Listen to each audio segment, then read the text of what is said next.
fazer uma introdução a este tema da complexidade, que é um tema muito, muito interessante. Temos muitas teorias e muita possibilidade de aplicação em muitas disciplinas, porque é multidisciplinar a teoria da complexidade.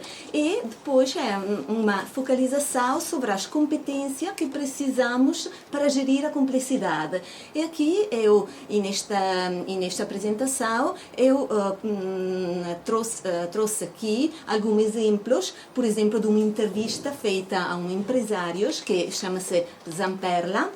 Este empresário é um empresário que criou uma empresa muito conhecida no mundo, a nível mundial, que cria carrosséis. E fui o criador, o renovador do Luna Park de Coney Island, nos Estados Unidos. E depois eu vou falar sobre este caso de toda a transformação que ele fez do antigo Coney Island ao novo Coney Island. E aqui tenho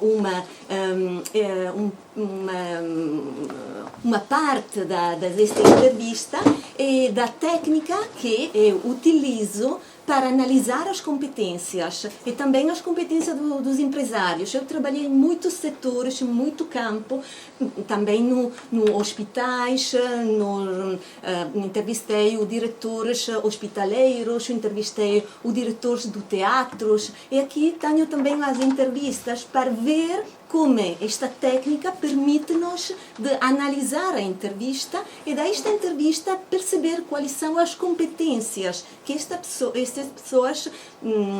têm para enfrentar, por exemplo, a complexidade. Mas qual é a razão por que a complexidade? A complexidade porque, como disse Stephen Hawking, o próximo século será o século da complexidade. Mas agora temos de ter uma maior maestria na navegação, porque agora o mar não é calmo, não está calmo, e é preciso aprender-se a navegar num oceano de incerteza, porque a complexidade nasce da incerteza, da volatilidade, mas depois vamos ver estes conceitos. E através de arquipélagos de certeza. Estas são fotos que eu fiz por exemplo, na ilha da Madeira, no avião. E a Cabo de São Lourenço. Sim.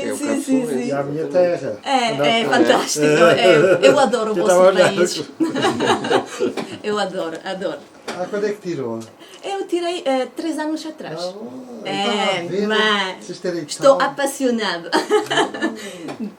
Sabe que a Madeira teve uma grande presença de italianos no seu início do povoamento. E teve um grande cronista que foi Cadamosto, que foi um dos grandes divulgadores da Madeira do século XV. Ok. Mas a palavra, por exemplo, John Locke, que é um filósofo também um médico, chama complexas as ideias, como a beleza, a gratidão, um homem, um exército, ou um universo. As ideias que resultam da mistura de diversas coisas simples. Mas agora vamos ver a etimologia das palavras complexo e complicado. Complexo é diferente da complicado, porque a origem é latina, complicado é complicum. Plicum vem do italiano piegare, plicar, piegare, dobrar. E por isto temos de adoptar uma abordagem analítica e há coisas que têm dobras e podem ser explicados. Um exemplo é este cisne. Este cisne. Uma coisa complexa vem do latino complexum. Plectere significa intrecciare in italiano, che è entrelaçar, e é entendido como um todo, é tecido junto. Por esta razão não pode ser explicado, não se pode separar em pequenos pedaços para poder explicar, mas tende a ser entendido como um todo, tecido junto. Este é um exemplo de uma coisa complexa. E agora a complessità num contexto real. No contexto real, questo acronimo VUCA fu introdotto pelo US Army War College e significa volatility, uncertainty, complexity and ambiguity. Temos sempre mais fenômenos contraditórios, forças muito dinâmicas e eventos muitas vezes indecifráveis. E temos, por isto, uma complexidade que é econômica, social e também organizativa nas empresas. E por isto precisamos de uma abordagem complexa e um novo paradigma cultural, uma teoria diferente, uma nova maneira de ler o mundo, para poder compreender o mundo com um paradigma diferente. A complexidade organizativa, eu estudei nestes últimos anos a complexidade nas empresas e a complexidade organizativa, por exemplo. E na empresa, muitas vezes há, sobretudo nos últimos anos, objetivos diversos para conciliar. Por exemplo, a satisfação do cliente e, no mesmo tempo, a eficiência na empresa. A satisfação do cliente, porque o cliente quer mais produtos personalizados ou produtos personalizáveis. E a empresa tende a ter atenção aos custos, aos tempos e à qualidade. Por isso, a estratégia que as empresas adotam chama-se Mass Customization. Mass não é mass production, produção em massa, mas customization, personalizada com eficiência. Este é o grande desafio das empresas hoje, que é fazer uma personalização, mas com eficiência. E este é um estudo que posso falar depois da entrevista. Por exemplo, a Nutella é um produto que é personalizado com o nome da pessoa. Ou, por exemplo, temos website onde podemos criar um produto personalizáveis. Por exemplo, o MMS podemos pôr a nossa inicial sobre o doce, ou podemos fazer uma coisa assim. Assim, o desafio das empresas é conciliar uma coisa com outra, e isto cria complexidade na organização. Mas a teoria da complexidade é uma ciência que me apaixona muito porque é multidisciplinar. Esta ciência nasceu um século atrás nas ciências naturais e só nas últimas duas décadas se desenvolveu também nas ciências sociais. Por isso, a teoria da complexidade, a coisa muito interessante é que todas as ciências são interconexas, numa lógica de emergência, de baixo para cima. Por exemplo, nós, para compreender os eletrões, protões, precisamos da química. Mas para compreender aquele que emerge dos protões ou eletrões, para compreender os átomos, precisamos da química. Para compreender a que emerge da química, precisamos da biologia. E assim tem onde termina a compreensão de uma disciplina e começa a compreensão de uma outra. Por isso, tudo está ligado, tudo está conexo. Em uma abordagem que tende a ser multidisciplinar. Por isto, nós temos de ter uma visão mais ampla para perceber as coisas. Esta é uma das competências que precisamos para enfrentar a complexidade.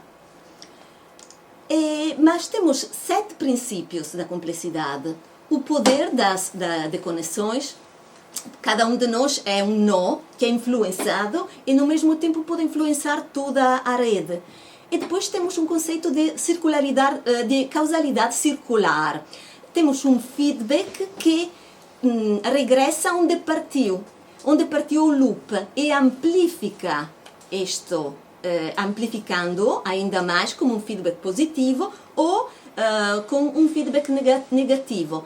A aprendizagem é try and learn, a evolução e a aprendizagem andam a par. O ser vivo aprende para evoluir, enquanto evoluir aprende. É um processo que é contínuo. E depois temos propriedades emergentes, a fronteira, o caos determinístico, o princípio hologramático e a impossibilidade da previsão. Mas destes últimos 4 pontos, eu agora vou explicar com mais atenção. Todos estes princípios, 7 princípios, são muito importantes para compreender os sistemas complexos.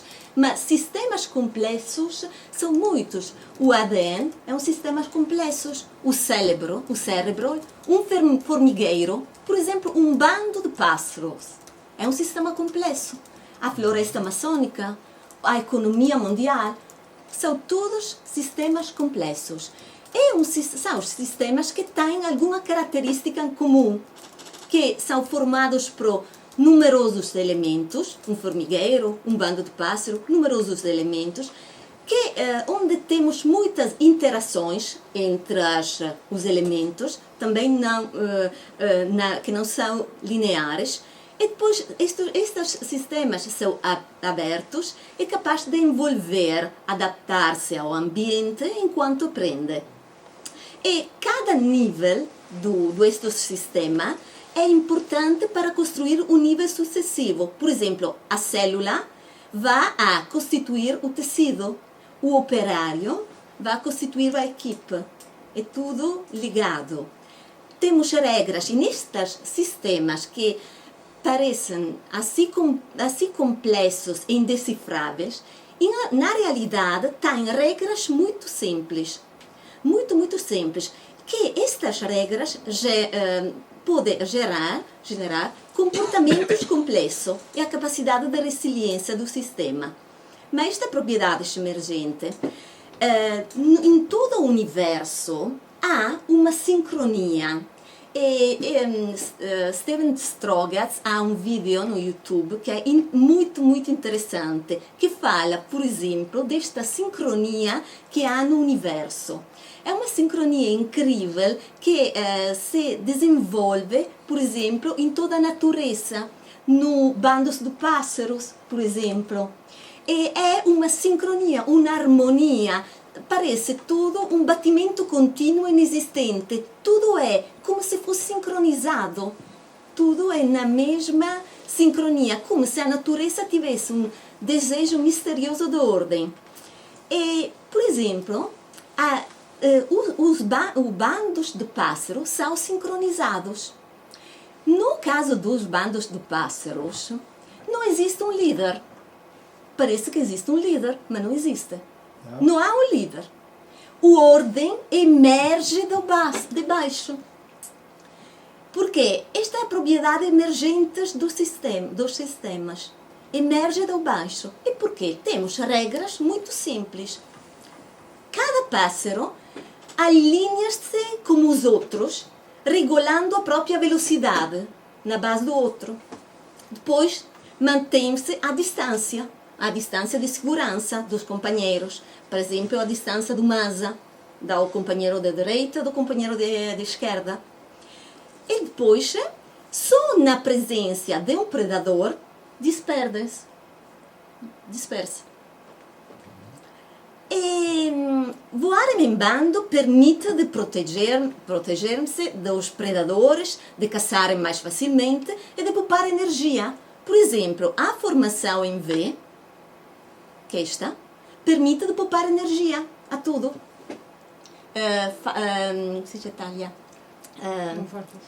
Corta a área. Por exemplo, ou isto é um bando que tem uma forma de um golfinho, ou isto de uma borboleta. E a mesma coisa com cardumes de peixe. Por exemplo, se cria um círculo. Ou aqui é o exemplo de um predador e de como, e neste caso, todas as regras acabam. E cada pessoa tem de pensar em si mesmo. E um outro princípio... Somos tubarões. um outro princípio que é muito interessante nesta teoria é que somos a fronteira do caos. Temos somos sempre entre ordem e desordem. Mas o desordem é demasiado caótico. E a ordem é demasiado estático. Por isto, é a fronteira entre ordem e desordem que se cria, se há destruição e criação. É nesta área, mesmo nesta área, que é a área da inovação. Por isto, todos os sistemas complexos oscilam entre os dois estados, continuamente. E devemos aceitar, esta é a coisa importante, temos de aceitar o desordem, porque o desordem é necessário para a criação. E é por isso que aparece o inimigo. E não é assim, porque só neste caso. Por exemplo, as novas ideias, os comportamentos revitalizam as relações e pode criar novas regras de comportamento. Um outro princípio, que é sempre o princípio da complexidade, é o princípio hologramático.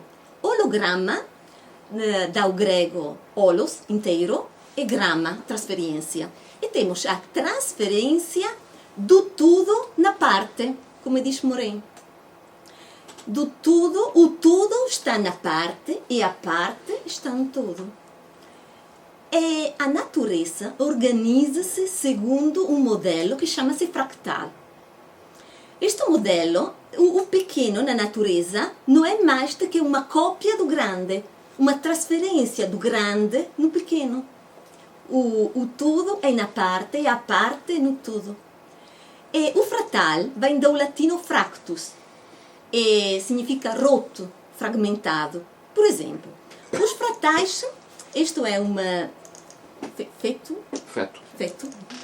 feto, e, por exemplo, e neste caso, os fractais, repetem-se, copiam-se sempre mais pequenos.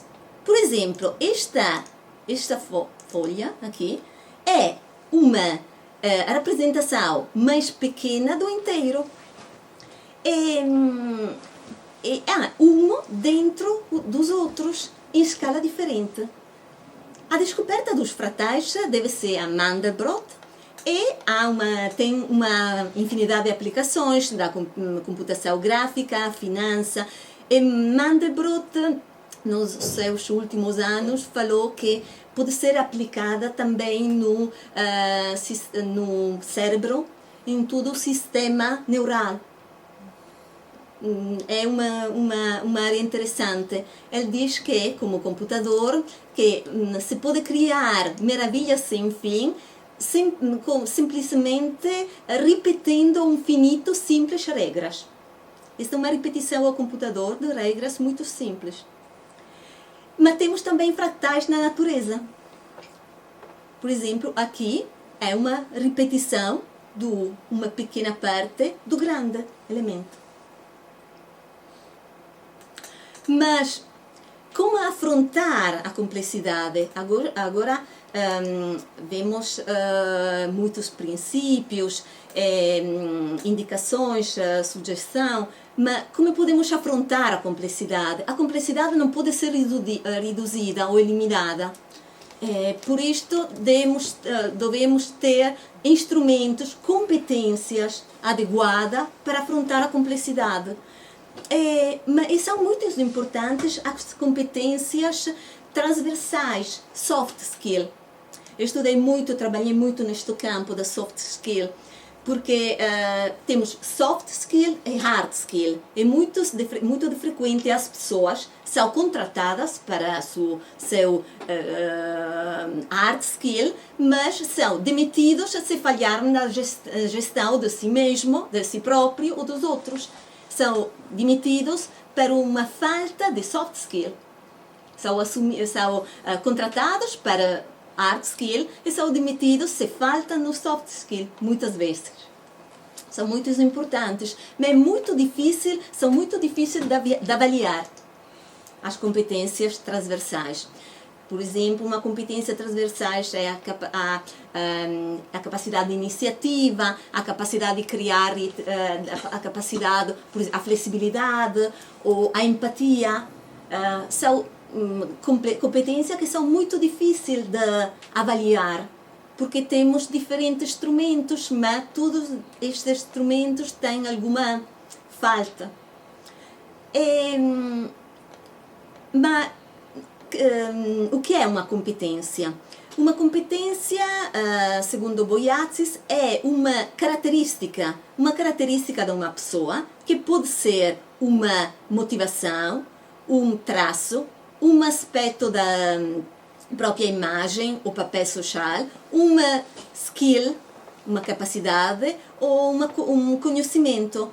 E todos estes níveis de competências permitem de alcançar um resultado eficaz ou superior a uma tarefa. Mas temos níveis que são sob a água, sob o nível da água, que são muito difíceis. Por exemplo, a motivação é muito difícil, o traço é muito difícil avaliar, é muito difícil ver isto. É mais fácil ver e reconhecer um conhecimento ou uma capacidade de uma pessoa, que é a parte mais visível. Eu trabalho agora muito, trabalhei também no campo da consultoria nas empresas, em uma business school, por exemplo, na avaliação das competências dos managers ou empresários que estão a fazer, por exemplo, percurso de formação, e as competências são avaliadas no início, no fim do percurso, e desenvolver uma metodologia para analisar as competências, que chama-se Behavioral Event Interview. Esta é uma entrevista onde se pede a um indivíduo para racontar e partilhar um evento no qual se tenha sentido eficaz na realização do seu trabalho. Por isto é uma história. Se pede a uma pessoa, por exemplo, também no caso do empresário, de racontar uma história onde ele se sentiu eficaz na realização do seu trabalho. E as perguntas visam reconstruir a situação, os pensamentos, os sentimentos, os diálogos, os comportamentos e, sobretudo, os comportamentos. E depois funciona assim. Toda a entrevista vem transcrita, e depois vem analisada. A codificação é feita manualmente. E depois se utiliza um software, por exemplo, eu tenho muitas entrevistas, muito trabalho feito desta maneira, e se vão a detectar os comportamentos que são indicados, por exemplo, num codebook, que liga este comportamento ao processo de uma competência. Por isto, se nós vemos que uma pessoa se comporta em uma maneira, nós podemos disto deduzir que tem uma determinada competência. E esta análise chama-se análise temática, e nesta maneira é possível dar os comportamentos, compreender, perceber as competências, e é muito precisa, muito focalizada. Eu, como estava a dizer antes, eu trabalhei no setor privado, no setor público, no setor de apoio social. Por exemplo, trabalhei no setor privado, nos setores da cozinha, mobiliário, na moda, no calçado, na maquinaria. E entrevistei muitos empresários e managers. Eu também no setor público, no setor... Não funciona aqui? Sim. Por exemplo, teatros, hospitais, no Conselho Regional do Vêneto, que é um organismo político, E aqui entrevistei diretores artísticos, hospitalares e no setor do apoio social, cooperativas de produtores de consumo. Esta foi uma experiência muito longe, muito nos últimos anos. Mas quais são as competências que precisamos para gerir ambientes complexos? É impossível reduzir a complexidade, é impossível fazer previsões. Por isto, temos de ter uma visão conjunta e uma flexibilidade cognitiva, e as competências que precisamos chama-se Analytical Thinking e Pattern Recognition. São duas competências que precisamos cognitivas. Pois precisamos atenção aos detalhes e Information Seeking, uma outra competência. E depois capacidades relacionais, em particular a capacidade de negociação. Temos competências que vão dar uma conceitualização à capacidade de ação. As competências cognitivas. Já vimos que existe uma coexistência de ordem e desordem, mas este conceito é muito antigo. Já fui tratado, já fui experimentado no Tao, Yin e Yang. A coexistência do ordem e do desordem. O desordem não é mau, porque na fronteira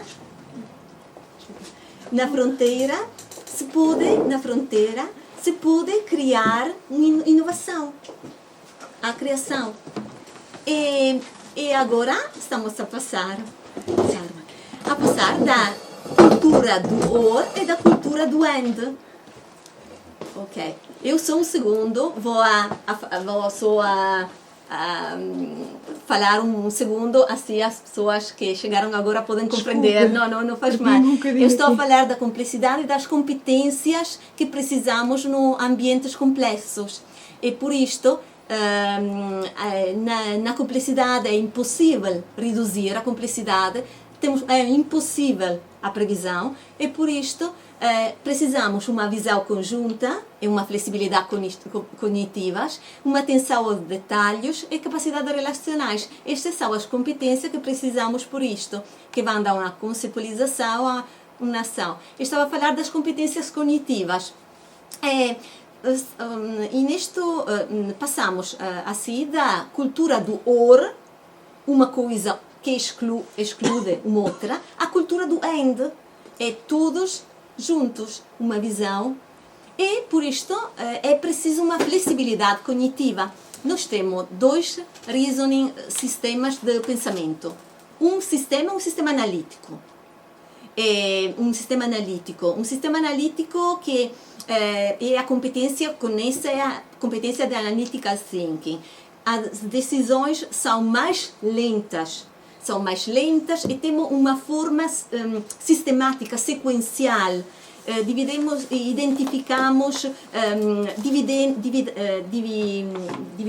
uma coisa em pequenas partes e depois tentamos de identificar uma sequência temporal, a relações casuais, e por isto é uma competência de pensamento analítico que é lenta, mas o objetivo é chegar a um resultado ótimo, soluções otimizadas. O outro método, o outro reasoning system é o associative system, é a capacidade de pattern recognition, que é a capacidade de interpretar eventos com um pensamento associativo, que não é lógico, que não usa o mesmo sistema, mas é a capacidade de ver similitude, de usar metáforas, de ver analogias para explicar eventos ou informações, que são já na nossa memória. Por isto, permite-nos de tomar decisões mais rápidas, mesmo se a capacidade de pattern recognition, competências. Isto é um exemplo que é che è traído da uma entrevista a un direttore artistico da un'accademia che è l'Accademia Perdida, che è un direttore di un teatro e è un esempio da competência do pattern recognition. Questo è tutto un estratto, ma questo è, por exemplo, agora não tenho muito tempo, mas depois posso falar mais aprofundadamente disto. Mas fui ad esempio, sim, posso falar depois de aprofundir. No debate. Sim. Este é um exemplo. Uma outra capacidade é a atenção aos detalhes, que é a constante atenção aos detalhes. E temos de ter uma monitorização ativa do mundo e precisamos da capacidade de information seeking, de fazer pesquisa de informações, de fazer pesquisa questionando diretamente as pessoas ou a pessoas diferentes. E isto é o caso de empresário. Este é o caso do empresário que criou estes carrosséis. E este é um exemplo do Coney Island, do Luna Park, que ele renovou. E este é l'esempio. Este é um exemplo de uma ideia que ele portou, trouxe na empresa, e a ideia surgiu da caminhão que ele oferecia ao filho. Mas depois vou explicar, contar este caso. E depois é importante as competências relacionais, porque as conexões são muitíssimo importantes. Nós somos parte de uma rede e a capacidade para negociar é um requisito importantíssimo para o sucesso profissional. E a negotiation competência é a capacidade de estimular indivíduos ou grupos para a resolução de conflitos, envolvendo todas as partes, identificando áreas de mútuo interesse ou reduzindo a tensão. E por isto temos novos territórios e novas possibilidades. Mas já o Sun Tzu, que era na arte da guerra, dizia que o comandante sábio adota sempre uma visão de conjunto. Por isto, temos de ter uma visão do conjunto e, mesmo no ambiente mais confuso, sabe discernir a ordem, que vem do caos. É do caos que vem a ordem. E assim temos de ter uma visão do conjunto, uma abordagem multidisciplinar e a coragem para enfrentar a complexidade.